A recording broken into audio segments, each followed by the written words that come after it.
Dude, it's hard to watch Ned Stark go through the motions in the end of season 1 of Game of Thrones, where he basically learned now that Joffrey's not the legitimate son of Robert. Liar! And he's going around kind of being an honorable guy, giving everybody a last second chance. It's like, dude, Ned, why are you even telling her? Dude, why even confront her? Like, what is the point of this scene for him to do this? Like, he knows Jaime is not an honorable guy. The things I do for love.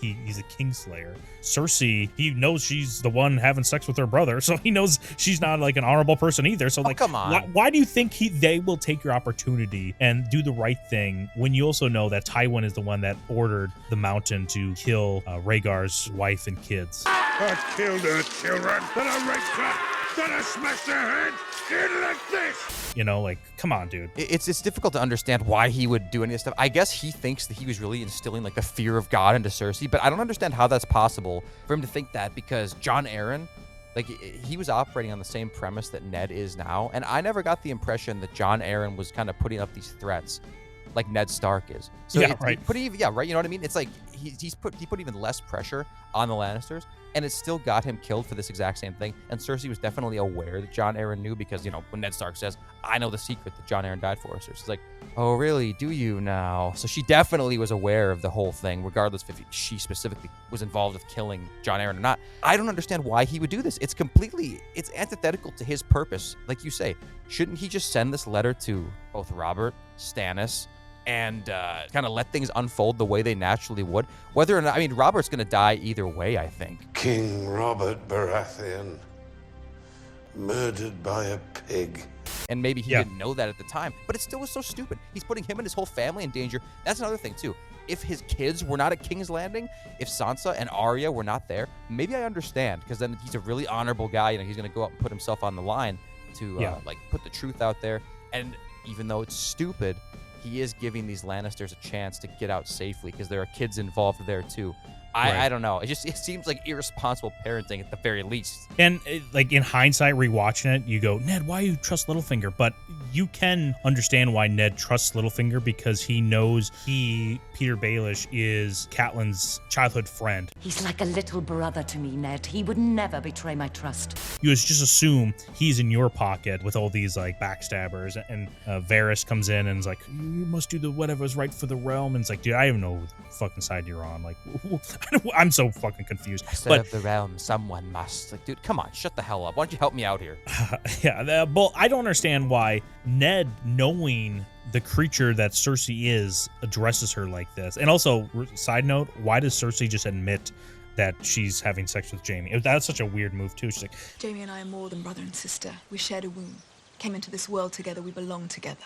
Well, dude, that would make me horrified. If I was Ned, I'd be like, holy shit, this would make me, because now you know that she's fully willing to admit it. She has to have so many plans already in motion, like a contingency for this exact thing, if she's willing to just tell this to you. Not to mention, I'm pretty sure that they met in that same little courtyard area, or at least a similar one to when Littlefinger was walking Ned through when he first got to King's Landing, and he's pointing out, see all these people, these are all informants for either me, Varys, or the Queen herself. So I don't know. It seems like an unsafe place to meet too. Ned met Littlefinger inside that office of his, like the Hand of the King's office. At least that's what I think it is. And it was totally confidential. Cersei also met him at one point. They have a guard posted outside. That seems like a much, much safer environment to be exchanging this kind of information. I don't know. Maybe Ned thought that it was safer for him to be in a public space, but I don't know how you could think that. Right. In this type of civilization. I don't know.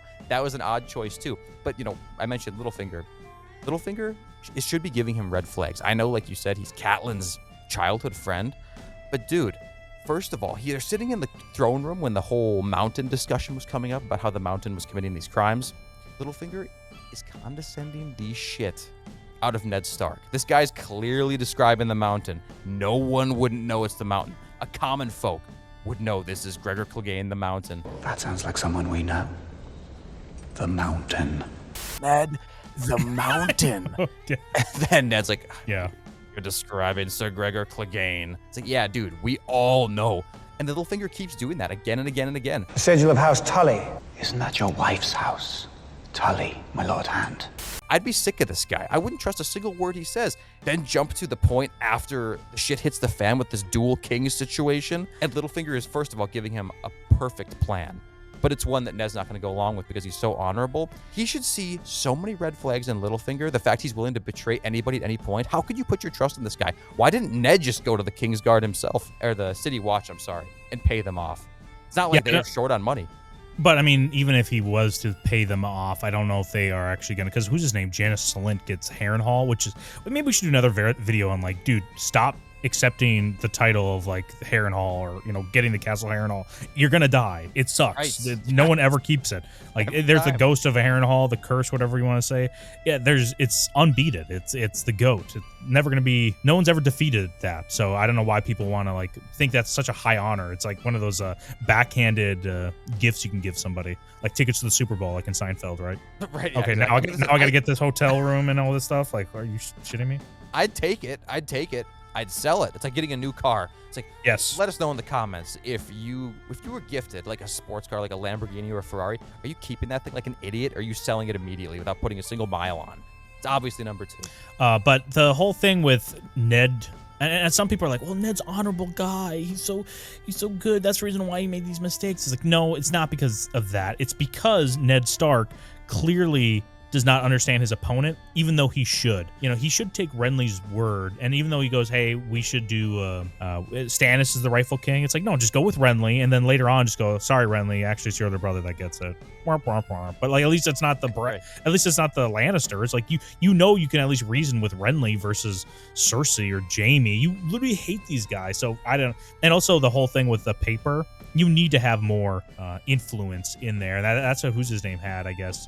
What Robert was saying to Ned, where people don't respect words or vows or loyalty. They respect blood and fear. So it's like there's no blood and fear on Ned's part. It was just like, this is a word written on a paper. It's like, well, yeah, it's only as good as the people respect it. No one respects it, so like it's worthless.